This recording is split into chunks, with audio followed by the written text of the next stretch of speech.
So now that we have our initial bind done, and as you can see, it is awesome! Ha ha ha! Totally realistic. Now we can start to actually work on correcting the bind and making this character look better. But the first thing we want to do is actually look at what a bind actually is. So I'm just going to go in the vertex mode here, grab some verts here, and I'm going to go into Window, General Editor, Component Editor. And then in here, I am going to go to Smooth Skin. This is basically what your bind is. It's nothing but a big old honking spreadsheet. You'll see along the left, we have all the vertices, and along the top, we have the joints affecting those vertices. And now you'll notice the total is always 1, or 100%. This is what's called normalized weights. Remember when I said that post-normalization was the devil? Well, this is what it's talking about here. Normalized weights always total 1 or 100%. Post-normalization allows you to paint over 100% and then allow Maya to decide how to get it back to 100%. Yeah, not so good. But the key thing to remember here is it always has to be 100%. And then these can be percentages all the way across.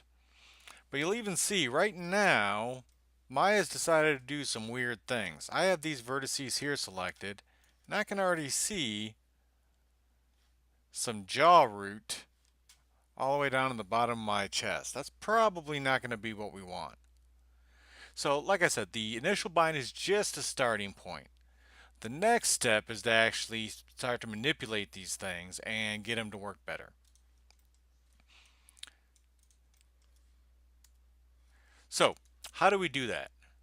Well, we do that with our tools under the skin. Our biggest tool is the paintWeightTool.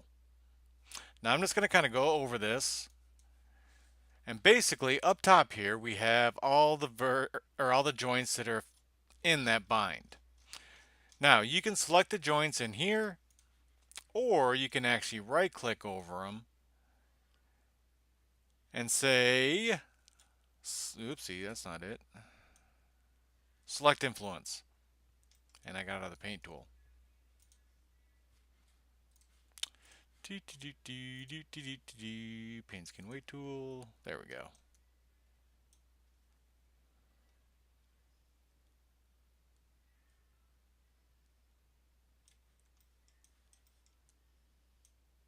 Select influence. There we go. So you can actually select them in the viewport, or you can select them over here. And my brush is very small. There we go. By the way, the hotkey for the brush is hold down B as in boy and left mouse drag, and that'll make your brush bigger or smaller. So along the top we have all the joints. Next we have mode. The paint mode allows you to actually paint weights. The select mode allows you to select vertices.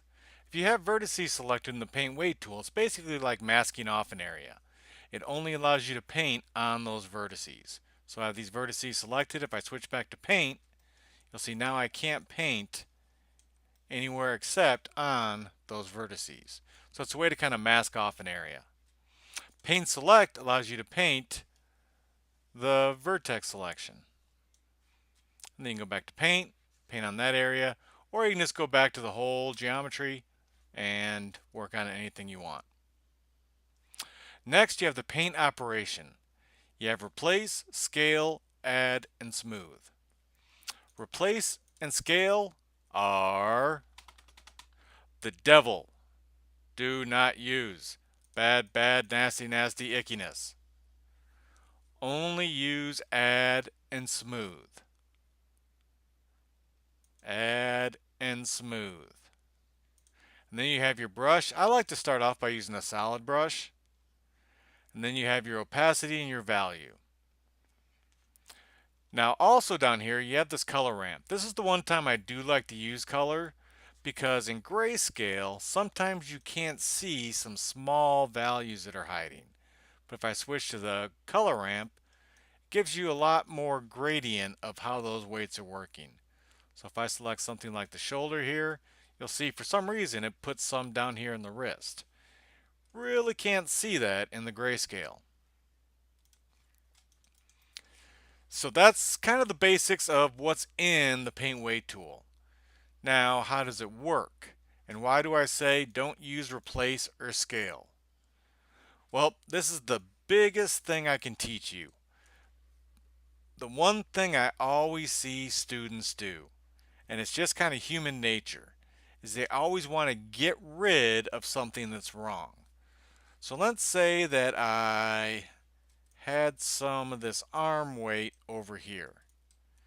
So when I move the arm, ow, oh, that looks painful. Ow.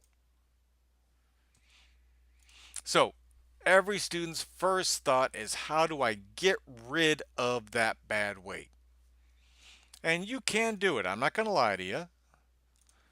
You can go in here and you can say replace with the value of 0 and it'll get rid of it. But the problem with doing it that way is, remember that big spreadsheet I showed you? Remember how everything always has to be at a value of 1 or 100%? If you replace weight, if you zero it out, it still has to be at 100% somewhere. So Maya's going to fill in that missing weight to keep it at 100%. And Maya could say, you know what?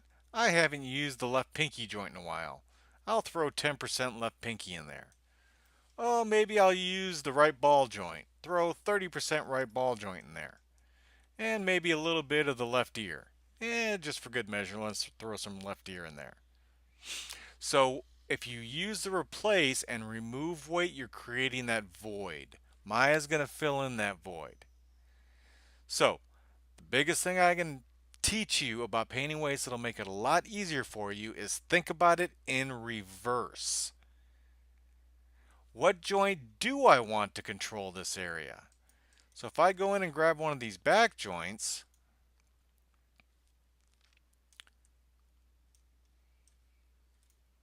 I'll grab that one, and I add a value of 1 or 100%, now by default it's going to remove that bad weight because it can only have a value of 1.